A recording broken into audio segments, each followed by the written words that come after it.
பிப்ரவரி 9 திங்கட்கிழமை.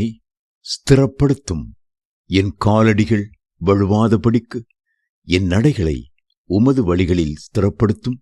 தேவனே, நான் உம்மை நோக்கி கெஞ்சுகிறேன். எனக்கு செவி கொடுக்கிறீர். என்னிடத்தில் உம்முடைய செவியை சாய்த்து என் வார்த்தையை கேட்டருளும். சங்கீதம் 17:5-6. நம்முடைய ஆவிக்குரிய நிலைமையில் நம்மை தேவன் ஸ்திரப்படுத்துகிறார், உறுதிப்படுத்துகிறார், நீதிமான்களாக்குகிறார் என்பதே தேவ சமூகத்திற்கு வந்து நாம் அமரும் போது ஜெபம் நம்மிலே செய்கிற மேன்மையான காரியமாகும். உள்ளான மனுஷனிலே அவர் தைரியத்தையும் பலத்தையும் தருகிறார். மேலும் பரிசுத்தத்தின் மேல் பரிசுத்தமடைய உதவி செய்கிறார். இயேசு கிறிஸ்து மீது நாம் வைக்கும் விசுவாசத்தினால் ரட்சிக்கப்பட்டு விடுகிறோம்.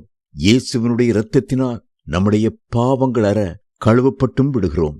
ஆனால் ரட்சிக்கப்பட்ட பின்பு நம்முடைய வாழ்க்கையிலே சுத்திகரிக்கப்பட்டு ஸ்திரப்பட வேண்டியது மிக மிக அவசியம். எவ்வளவுக்கு எவ்வளவு தேவ சமூகத்திலே நம்மை தாழ்த்தி ஜெபம் பண்ணி ஒப்புக் கொடுக்கிறோமோ அவ்வளவுக்கு அவ்வளவு நம்முடைய ஜீவியம் ஸ்திரப்படும். வேதம் சொல்லுகிறது, நம்மிடத்தில் அன்பு கூர்ந்து தமது இரத்தத்தினாலே நம்முடைய பாவங்கள் அற நம்மை கழுவி தம்முடைய பிதாவாகிய தேவனுக்கு முன்பாக நம்மை ராஜாக்களும் ஆசாரியர்களுமாக்கின அவருக்கு மகிமையும் வல்லமையும் என்றென்றைக்கும் உண்டாயிருப்பதாக. வெளிப்படுத்தின விசேஷம் 1:6. நாம் செய்கிற சிறு சிறு பாவங்களை உடனே சரி செய்யாமல் அலட்சியம் செய்வோமானால் திடீரென்று ஒரு பெரிய வீழ்ச்சிக்குள் அது நம்மை விழத்தள்ளிவிடும். நம்முடைய மாம்சீக கிரியைகளிலிருந்து சுத்திகரிக்கப்பட வேண்டியது அவசியம். வீண் வார்த்தைகளிலிருந்து சுத்திகரிக்கப்பட வேண்டியதும் அவசியம். இச்சைகள் நிறைந்த பார்வையிலிருந்து சுத்திகரிக்கப்பட வேண்டியது அவசியம். அசுத்தமான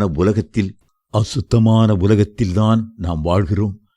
மனிதருடைய நோக்கங்கள், செயல்கள், எண்ணங்கள் என அனைத்துமே அசுத்தமாயிருக்கின்றன. இவற்றின் மத்தியிலும் நாம் பரிசுத்தத்தை காத்துக்கொள்ள வேண்டுமானால் எவ்வளவாய் தேவ சமூகத்திலே நம்மை தாழ்த்தி சுத்திகரிக்கப்பட ஒப்புக் கொடுக்க வேண்டியவர்களாயிருக்கிறோம். கர்த்தரிலே சார்ந்து பரிசுத்த ஆவியானவருடைய ஒத்தாசையை நாட வேண்டியது மிகவும் அவசியம். ஆகவே ஜெபியுங்கள்.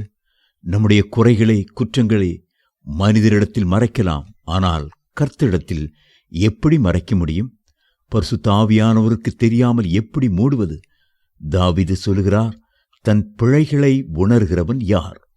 மறைவான குற்றங்களுக்கு என்னை நீங்களாக்கும். சங்கீதம் 19:12.